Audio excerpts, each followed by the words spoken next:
Welcome to Telangana వెలుగు. నేను మీ రాజు. Jadcherla MLA Anirudh Reddy గారు ఈ మధ్య ఏది మాట్లాడినా సంచలనంగానే మాట్లాడుతున్నారు. సో తను ఎమ్మెల్యే అయిన తర్వాత ఒకటి తిరుమల తిరుపతి ఇష్యూ మాట్లాడడం అనేది జరిగింది. సో తెలంగాణ వారికి తిరుమలలో అంటే ప్రాధాన్యం లేదు, ఒకవేళ ఇదే విధంగా కొనసాగితే వాళ్ళ ఎన్నో ఆస్తులు ఇక్కడ తెలంగాణలో ఉన్నాయి, మరి మేము కూడా చూసుకుంటాం అని చెప్పేసి ఆ మాట మాట్లాడి అప్పట్లోనే సంచలనం అయ్యింది.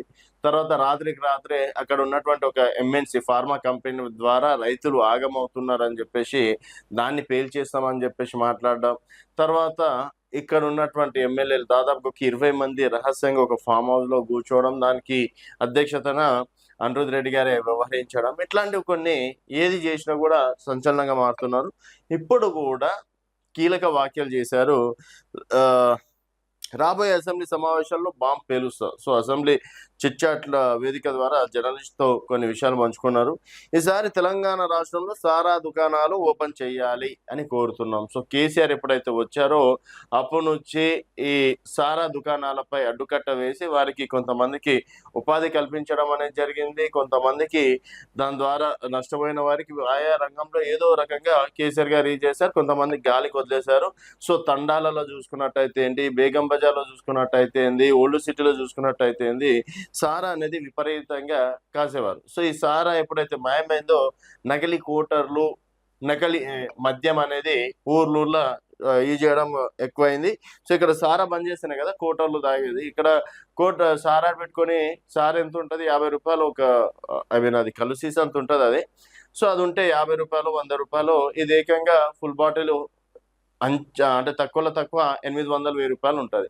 ఆ విధంగా మొత్తం వైన్స్ పడిపోవడం, సారా దుకాణాలు ఎక్కువ అవ్వడం, తర్వాత అక్రమంగా అంటే కల్తీ సారా వల్ల కూడా చాలా మంది ఎఫెక్ట్ కావడం అనేది జరిగింది. అట్లా బంద్ చేశారు. సో సారా తాగి 115 సంవత్సరాల పాటు బతికారు. ఇప్పుడు లిక్కర్ తాగి 80 ఏళ్లకే చనిపోతున్నారు. సో సైంటిఫిక్ గా సారా ఆరోగ్యానికి హానికరం కాదు.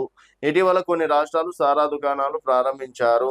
అసలు తెలంగాణ రాష్ట్రంలో ఎందుకు సారా దుకాణాలు బంద్ చేశారు అనేది దానిపైన క్లారిటీ ఇవ్వాలి. ఎవరు బంద్ చేసిండ్రు? అప్పుడు బీఆర్ఎస్ హయాంలో కేసీఆర్ గారు బంద్ చేశారు. వచ్చే బడ్జెట్ అసెంబ్లీ సమావేశాల్లో 0 అవర్లో సారా దుకాణాల అంశాన్ని అసెంబ్లీలో ప్రస్తావిస్తాను. మధ్యప్రదేశ్, ఒడిశా రాష్ట్రాలలో ప్రభుత్వాలు అధికారికంగా నడుపుతున్నాయి. కాకపోతే ప్రాక్టికల్ కాదు. ఎందుకంటే ఈరోజు రాష్ట్రం నడుస్తుందే వైన్స్ వల్ల. ఈ లిక్కర్ అనేది లేకపోతే ప్రభుత్వం అనేది ఏ సంక్షేమ పథకాలు అనేది నడపలేదు. అట్లాంటి ఇప్పుడు సారా తీసుకొస్తాం, సారా ప్రాధాన్యత ఇవ్వాలంటే మాత్రం డెఫినెట్ గా అది ప్రభుత్వానికి లాసే అవకాశం. కాబట్టి మరి అనిరుద్ రెడ్డి గారి ప్రపోజల్ నిజంగా పెడతాడా? ఒకవేళ పెట్టిన ప్రభుత్వం ఏం చెప్తుంది అనేది వేచి చూడాల్సిన విషయం. చూస్తూనే ఉండండి. ఇంకోటి, వారు చెప్పినట్టు సారా తాగిన వాళ్ళు దాదాపుగా 100 సంవత్సరాలు పైన బతికారు. ఇప్పుడు లిక్కర్ తాగి 70-80 సంవత్సరాలకే చనిపోతున్నారు అన్నారు కదా. ఇది ఎంతవరకు నిజం అనేది మీ అభిప్రాయాల కింద కామెంట్ రూపంలో తెలియజేయండి. చూస్తూనే ఉండండి తెలంగాణ వెలుగు.